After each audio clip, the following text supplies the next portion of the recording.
Q. Welcome back, America. All right, Bucks County, Pennsylvania, one of the most influential counties in America when it comes to elections. We're at the Bootcamp for Boomers, AMAC's training session to make all of us Americans better activists, better able to take back this country in the November election.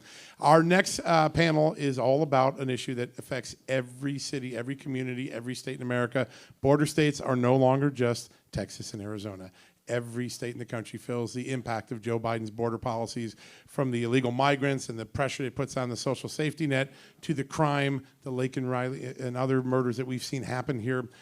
It's all avoidable, and the question now is, what will we do to make sure that in November those policies are changed for good? We've got an esteemed panel to start us off today. Joining us from the America First Policy Institute is Rob Law. He serves as director of the Center for Homeland Security and Immigration and a senior editor at AFPI. From 2017 to 2021, he worked for one of my favorite agencies in the Trump administration. He was a senior policy advisor and chief of policy at the U.S. Citizenship and Immigration Services. They're going to be very important players when we try to clean up this mess that Joe Biden has left us. So he worked inside the Homeland Security Department. Rob has a decade of immigration law, regulation, and policy experiences and held leadership positions at numerous immigration-focused think tanks. Rob, good to have you here today. Very exciting. This next guy I used to pester every single day of the Trump presidency. He was one of my favorites. I think one of the greatest communicators the conservative movement has today, whether he's on TV, giving a speech, working in the trenches to make our elections easier to vote and harder to cheat. Hogan Gidley has been a force du jour across this great country. Of course. Thank you very much. Right now, he's at America First Policy Institute as the vice chair of the Center for Election Integrity, where he's doing a lot of that great work we were just talking about with the ambassador. He's also senior advisor for communications. Prior to his current role, he served as national press secretary for President Trump's re-election campaign and principal deputy press secretary at the White House. Hogan, great to have you here today. Very much so. I feel like I'm back in my White House reporting days. It's awesome to have him here.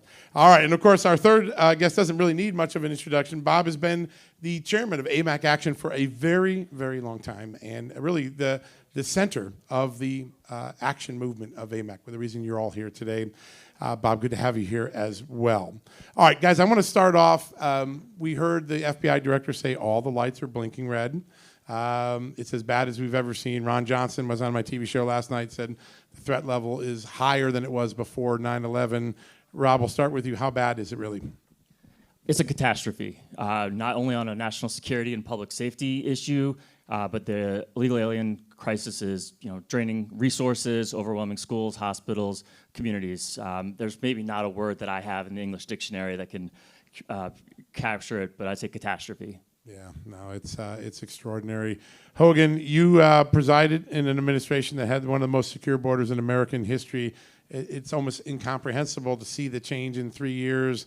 Do Americans feel the pain every day? Yeah, I have to tell you, it was one of the biggest fights we had, was trying to build that wall. And what Donald Trump was able to do in the face of an onslaught, not just from the left, but from the right as well, trying to prevent his policies that went to protect every single American, was a very difficult thing to kind of stomach, but also to navigate. And you hit on something at the outset, which I think is vital. Understand, when people come into this country illegally, every rape, every murder, every burglary, every assault, all of those crimes are 100% preventable. Every one. Those people don't have a right to be here, and this administration, not by accident, but by design, open the border, because what they want to do is flood this country with millions of people that they can get on the government dime and then eventually have them vote for them in perpetuity so they'll never lose an election. It's starting to backfire, and I'll say this as I close. In the election integrity space, one of the things we really wanted to look at was making sure only Americans could vote in American elections. We polled to find out how many people supported this. And I thought this would be a 95%, 98% issue. 60% of the people. Now, I asked our pollster, why is it only 60%? He said, well, it kind of flows with the 35% of people who want open borders. Yeah. Okay, well, now that makes sense. But the good news is that was 2 years ago. Now it's closer to 89% of people who support only Americans because of what they've seen. And it's really important to note there are multiple communities across this country, from California to New York and elsewhere, Massachusetts, Vermont, that have non-citizen voting already going on in local elections. It's already happening. It's prohibited at the federal level, but if Democrats get a chance, they'll be changing that. You know that. Bob, you have seen a lot of history. You've done a lot of legal work over the years. Did you ever imagine a time where states would have to go and pass laws to enforce immigration because the federal government wouldn't do the job? Well, it is. It's a very, very sad state of affairs, that we have to rely on the states when the federal government has the primary responsibility under the Constitution to protect our borders and to manage immigration. And if I may talk a little bit about, the criminality, I think, of Biden and the Biden regime, in this whole area. Do you know that under immigration law, it is a felony to invite somebody to immigrate here illegally per case? So that would put President Biden with 10 million charges, under that felony statute or more. But worse yet, imagine that you're in command of a fort and you've got walls around it, which is our border. Our special agents, ICE agents and Border Patrol, are there to protect our fort, our boundaries, our borders. And they've been overwhelmed by design of Biden and his regime, where he invited during his campaign people to mask the border and essentially overwhelm our border protection and really reduce it to a borderless situation.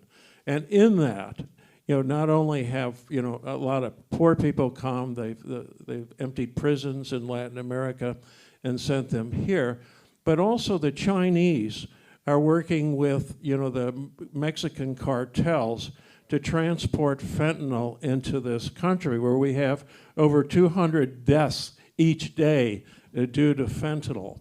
And that's part of, let's say, the Chinese alternatives to warfare to help destabilize the country.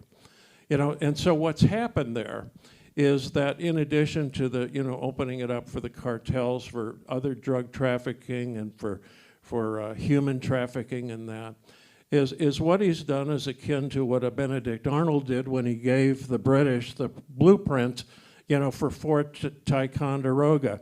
He's invited the enemy in. And that's treasonous behavior when you look at the Constitution and when you look at the statutes on that. Because it's intended to undercut the very fabric of our republic, to create distress among the population, to create lawlessness in that. And to me, that's extremely, extremely serious. And that's what they've done. And as mentioned, he did it by design. Is the thought that you want to give voting rights to these people? You see movements in those areas, particularly at the local level. So I would say to you, that, Biden and his regime are not our enemies, of our America and our republic and our rights as human beings. And they need to be made accountable for that at some point in time. Very, very serious. It's not just policy. It's intentional and willingly and knowing. And they need to be brought to account on that. What's the punishment for treason? What are the Republicans doing about it? Exactly. Well, it hasn't been raised yet in that context. We don't have the power because we're sitting behind and complaining. Well, more to come. Yeah, I sense all of the frustration in the room. Republicans ran that they were going to close this border if you gave them the keys, and they didn't get it done, and that's the truth. And what's going to have to happen is they're going to have to get a larger majority and work with a Republican president to get it done right now. I've asked every member of Congress who's been on the show the last few weeks, there's nothing left that will be done this year, so we're stuck with this for 6 more months. The next power move is your power move. You help win this election, you will close that border because we'll have a large enough House, Senate, and a president. But it's in your hands now. Washington let you down again, but you can change that. I want to say that. And why is he allowed to get away with it? Why we're not doing something about you've Why seen. don't we have the military come in? Why don't we take care of this? We can't wait another 6 months. We're ruined. Bob, take a. Well, you know, when you ask the fox how things are in the hen house, It's true. you're going to get that answer when you have an attorney general who's a shill. You get that answer. That's why we have to change the. But why can't they be held accountable? They're one person or a group or a crew or whatever you want to call it. We're law-abiding people. Why can't we get our brainy people out there and come back against them and make them accountable? Why are we allowing this? Well, I think what's really important is that the American people really have to start hitting it hard and hitting it broadly across this country and hitting it in the voting. Yeah, there's no doubt that the election will be the ultimate. The jurors on this case, on Joe Biden's impeachment, will be the American people on November. In November, that's the important thing. Washington did let you down. We can give you a million excuses why. There's no way to sugarcoat it. They let us down. But it can be fixed with this election, and I think that's the power that you carry in your hands. It's going to be 6 more months of pain, 6 more months of fentanyl deaths, 6 more months of rapes and murders. But in November, you can actually put a stop to it by creating the large majority that the Congress needs to get this done. That's really the truth. All right, let's get back to something that I think is lost in the debate. Many of the military officials I have on my show, many of the Drug Enforcement Agency officials that I have on my show say we're in the middle of a chemical warfare attack by China. China makes the precursors. They give them to the cartels. They come in. Now China's been moving 25, 30,000 young men into the country the last 12 months. Nobody seems to have a clue what's going on. Rob, I want to start with you. Why is China exploiting it, and what do we think these 25,000 young military-age men are doing right now?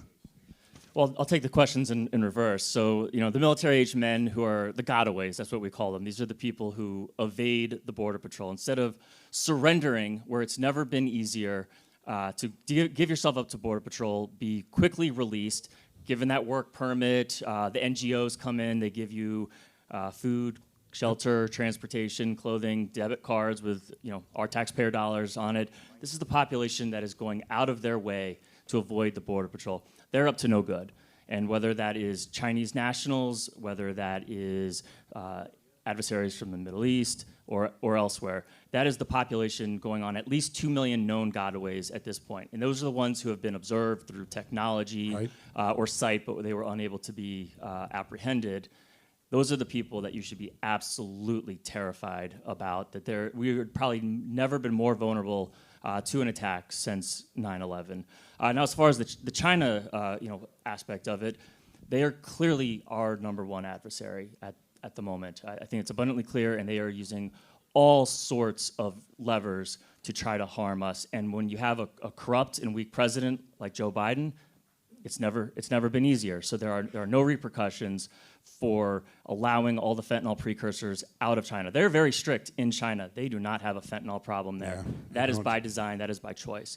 But they have partnered up with the cartels, and it has never been easier to get those drugs and the precursors into our country. It is flooding American communities from sea to shining sea, and it's the number one killer of young Americans. We are literally losing a generation of Americans because of the open border and the role that China is playing in that through the fentanyl poisoning crisis. Yeah, there's hardly a person who doesn't know someone who died from fentanyl poisoning. It's that tragic 100,000 people a year. The largest cause of death for people between the age of 25 and 45 now. It's just extraordinary. Hogan, I want to go back to the good old days when we had a secure border and we had a Homeland Security Secretary that acknowledged what a secure border looked like. We're now maybe 8 to 10 million illegal aliens in this country that have flooded in 3.5 years. How big a job is going to be to get those people removed from this country if there's a Trump 47 presidency? Huge. I do want to start with something you said that's fascinating. You talked about 100,000 fentanyl deaths. Imagine if 100,000 children died because of a faulty car seat. What this country would do to stop and figure out what was going on with that bad car seat. But they just let 100,000 people die because of drug overdoses. So good point. You hit on another number that's fascinating. The first year of Joe Biden, I think there were 300 Chinese nationals apprehended at the southern border. That's gone up over 6,300%. There are 24,000 that have come into this country. 24,000 already, and we're not even halfway through the year yet. So clearly the word is out. The border is open. Clearly the word is out. You can make billions of dollars if you're a cartel and you want to send drugs over here. Which brings me to the question you asked, which is getting those people out of here. Folks, if you thought that the media was unfair when Donald Trump was simply trying to enforce the laws on the books, when people in Congress had the laws passed and refused to acknowledge those laws would have prevented people from coming across the border, you thought that was tough. You thought the media was hard on us then. Wait until Donald Trump gets reelected. We have the House and the Senate. We seal the border, and then you got to get rid of tens of millions of people. Wait till that massive deportation activity begins to occur in this country. You watch them turn and come after us like never before. As a communicator and in the White House, one of my bucket areas as a deputy press secretary was Homeland Security, was DOD. So I was really intimately involved with the wall building, et cetera, but also the messaging on this. I got to tell you, you said this is like us being back in the White House again. The PTSD I have just thinking about trying to fight the media, but then turning around and having Donald Trump trying to round up tens of millions of people who are in this country illegally and send them back. Folks, you're going to have the biggest, strongest, toughest backbone you have ever had when people come at you and say, how dare you send people back home? They don't have a right to be here. That's right. And the more you can make sure that people in your neighborhoods understand that, the better off we're going to be, because Lord knows the media is going to come after us hardcore on that issue. Yeah, no, there's no doubt about it. They are. He's already said many times, here's how he's going to do it. There's a big plan I saw outlined in the Palm Beach Post a few months ago. He's going to do it. But I'm telling you, the PR campaign around that's going to be brutal. Oh, no doubt about it. No, you're exactly If I could right. just add off that real quick. When Hogan referenced the PTSD, I sometimes thought he was talking about having to deal with me as one of the policy folks. Because I'd come to tell him, here's what we're doing. He goes, this is way too complicated. It's too legalese. Nobody understands what in the world you're talking about. So he helped get that real message out. But somehow he took the complicated and made it understandable every day. Real it's yeoman's a real work gift over here. Really but just on the removals, the lowest hanging fruit is what's known as illegal aliens who have a final order of removal. Right. There's almost 1.5 million of this population. That means they have gone before an immigration judge. They have appealed. They have exhausted every single legal avenue, and they have been told, no, you're out of luck, you need to leave our country, and yet they have refused to go. The second that ICE apprehends them, or you could work with state and local officials to get them on a plane and gone. They have no more opportunities to delay and obstruct. That is the easiest and lowest hanging fruit. So you can have an immediate impact just by targeting that population, as well as what other strategic ways you'd go about doing it. 15% goes out the door real quickly. That's a big chunk. And then I think there's another dynamic we've seen in past administrations. When you start to crack down, some people just get out because they don't feel like getting rounded up and put into a cell. So you have some voluntary exits that will lower the number. Bob, I want to turn to your legal mind for a second. The largest human trafficking operation in American history is occurring right below our noses. It's occurring with American tax dollars or nonprofit tax-exempt money that nonprofit groups, Catholic groups, Lutheran groups, liberal groups are doing. Is there a legal strike? Could American citizens put together a lawsuit and say, we're suing these nonprofits for facilitating human trafficking in America? Standing is always an issue in a lawsuit, particularly when you sue as citizens on that. And it's very difficult to sue the government in that context as well. So that's really an iffy kind of thing. But going back, I think, to the lady's question over there too, in terms of what can we do. One of the things that in our conservative circles we've recommended to the House leadership to bring impeachment proceedings against the president, the vice president, and the attorney general as well. That's something that they're considering. Whether or not they'll do it is another question. Remember, in the House of Representatives, our majority is 1. And you saw what happened with the Homeland Security Secretary when the papers were delivered to the Senate. It maybe took 15 minutes for the Senate to reject that. So, we're sort of stuck in terms of what we'd like to do versus what we're able to do.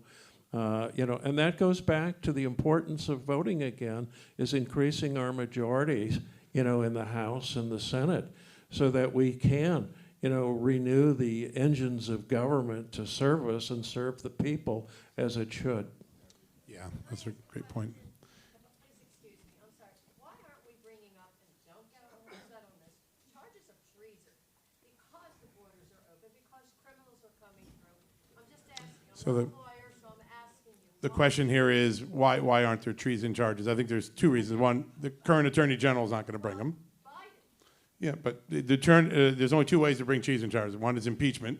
It's dead in the Senate. And the second is the Attorney General, and he ain't going there. He had a hard time even charging a Hunter Biden tax cheat who ran millions of dollars of tax cheating. So, and that was a slam dunk case, as you know. Yeah, I think those are the frustrating realities, but that's why elections can make a difference. I mean, elections create change in America. Yeah, it's just not. Yeah. Well, I think the real question is what happens when the House and Senate has a Republican president. The one thing you saw Donald Trump do, he closed the border. You get a Republican White House, this changes because all the power rests with the president, right, gentlemen? Who rests with the president? I want to go into some of the novel solutions that are out there because I do think there's some really unique things that Texas and others are trying to do. Oklahoma Senate, I think, just passed the bill last night. Hogan, let me start with you. Federal government AWOL in this debate right now. You saw Mayorkas couldn't answer a question last week. It was probably the worst performance I've ever seen in a hearing. What are some of the things that get you excited when you look at states' rights or private initiatives that are trying to deal with this right now? Well, what's fascinating to me, too, in this debate and how the states are stepping up is you watch the federal government. Remember now, year one of Biden, not a crisis at the border. Year two of Biden, not a crisis at the border. Year three, well, there's a crisis, but it's Republicans' fault. Yeah. Wait, it's amazing, right? Wait, what? Yeah, how'd that happen? He got into office on day one, bragged about doing everything the opposite. The media came right along and propped him up. Look at how much heart this man has to try and overturn all of these horrible policies of the Donald Trump administration. So he owned that. This was an executive action. Now Biden looks and says only legislative solutions are going to work, which is insane, as you well know. Right. But to watch some of these states say, wait a minute, we have a sovereign right to protect our citizens as well. You've seen what Texas has done with the razor wire. We were just in Fort Worth this past week talking to Lieutenant Governor, the Attorney General, et cetera, about the things they were doing at the border. And how proud are you that someone said, okay, Joe Biden, you're not going to protect the border, we're going to protect the border. And the beauty of it is... Texas strong. Absolutely. When the federal government is saying, no, the border's secure, Texas is then trying to enforce the laws and secure their own border, and then they're being sued by the federal government so they don't have the ability to protect the border. I mean, the circular logic is insane. I will say, though, the states doing what they're doing is kind of a blueprint and a path to showcase how good governance at the local level is in large part or can defeat bad governance at the federal level. And what we have before us, obviously with an election, is a choice between, high crime, low crime, wars all over the world, peace, good economy, bad economy, et cetera, but also open and closed southern border. But it's encouraging to me to see so many of these governors. Now, I would take issue with the fact it took them a heck of a long time to come to that conclusion, sure. Right? Who knows how many thousands, millions of people came in before they decided, hey, we should probably do something. But I think the country is now at a place mentally, politically, where they see what's going on, and you mentioned the strain and stress on first responders, on a healthcare system, education system, the tens of thousands of ATM cards they're basically giving to people, phones, cars, houses, hotels, the whole thing. People are really upset by that. And so I wish Texas would have done this sooner, but now it seems like there's a lot of political cover out there for folks to actually stand up and try and protect this country once again. And that's all a testament to you guys voicing your opinion, voicing your anger to those who are elected, who represent you, who need to understand they better do what you ask them to do or they're out. That to me is important. The very first interview I did in Washington when I came in 1991 was with a just retired senator. He was a liberal from Wisconsin, a guy named Bill Proxmire. And he said, politicians have no backbone. The only backbone are the American people when they insert themselves. You're the backbone that can make Washington make the changes. And that was a wily old senator who knew something. Let me get one more thing. We're going to, because we're really short on time, I want to stay on clock for the TV here. Gentlemen, let me ask this question. There is a lot of concern that election won't make a difference in the border debate. I think it will, just from my own history, and I think 2016, 2017 showed that. What are the things, when you look at the Trump agenda and when you look at some of the members of Congress, some of the Senate candidates, that you think will make a substantive difference, that these people can go out and say, I feel more secure than I did when Joe Biden was in office? We'll start with you, Rob.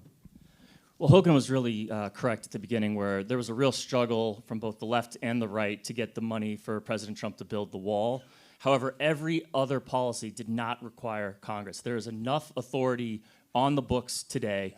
So this notion that it's Congress's fault or they need a new bill Laws are there. is completely bogus. Yeah, and laws so, are there. so it's very simple. The Remain in Mexico policy, which said if you're gonna make an asylum claim, and we know that 90% of them at least are fraudulent, if you're gonna do that, you insist you will wait in Mexico. You will not be released into the American community of your choice. You will not receive those ATM cards, the stay at the Roosevelt Hotel, et cetera. The Remain in Mexico policy was the most effective policy from my perspective during President Trump's first term. That could be turned back on almost immediately, and you'll see a dramatic change in the numbers from that alone, I think. Great point. Hogan, what do you like?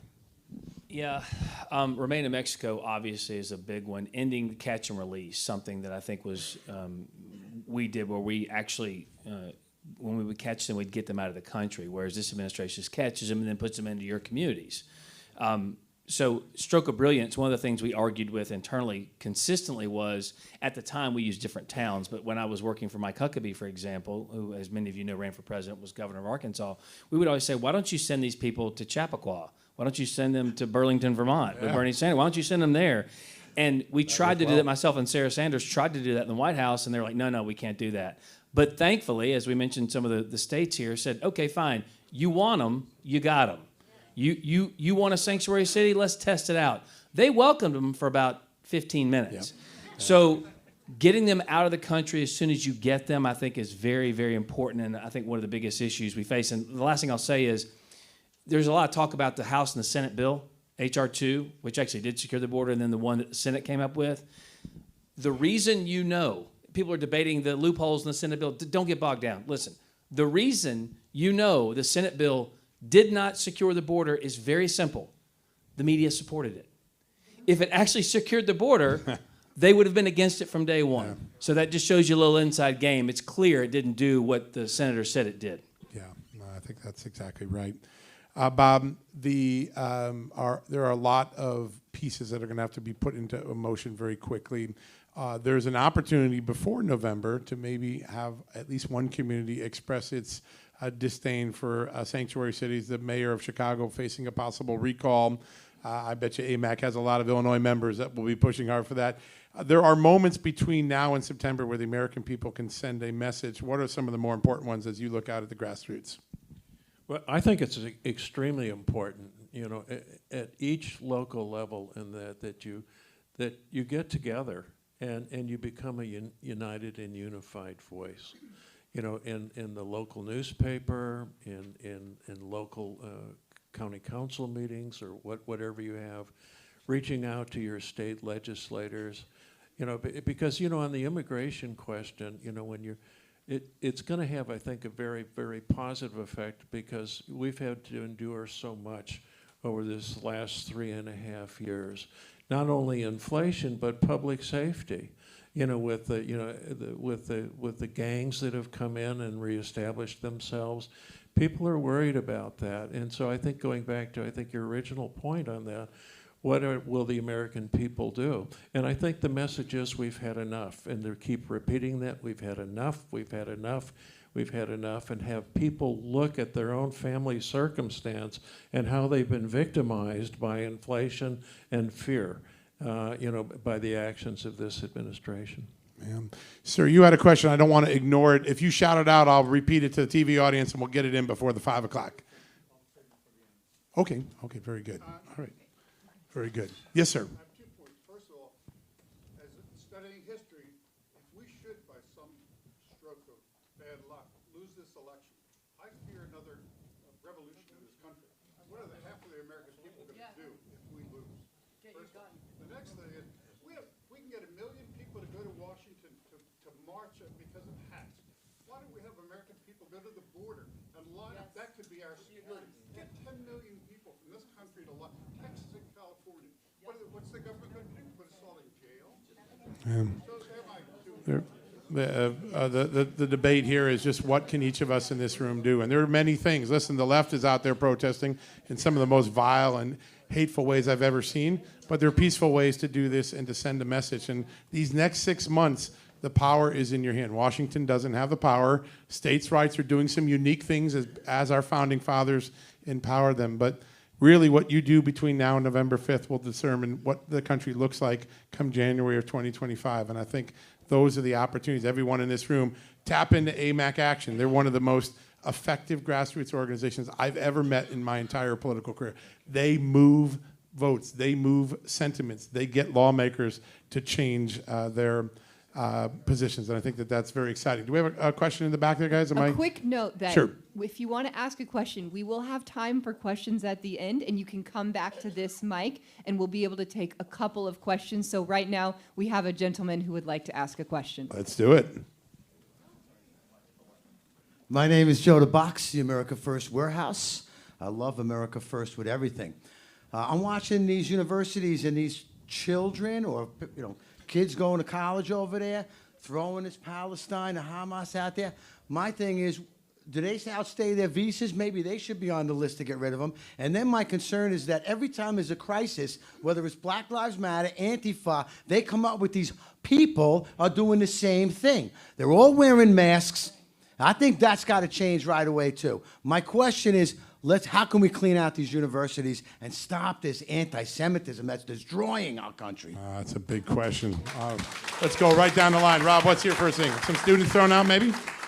Well, I certainly say that any foreign student that is engaging in this pro-Hamas activity definitely should have their visas revoked. That is a clear violation. Yeah. And if you're without a visa, you get removed. Yeah, it's a simple rule. We should follow it. Hogan. Well, first of all, you're paying for their tuition now. Yeah, So that's right. They're literally chanting, "I am Hamas." Now, understand that. They're in support of a terrorist entity at this point. We just cannot sit down and pretend as though this isn't happening, that this isn't everywhere. And a speech I gave, someone said, "No, wait a minute. Can you believe these kids are learning this now?" And I said, "Now?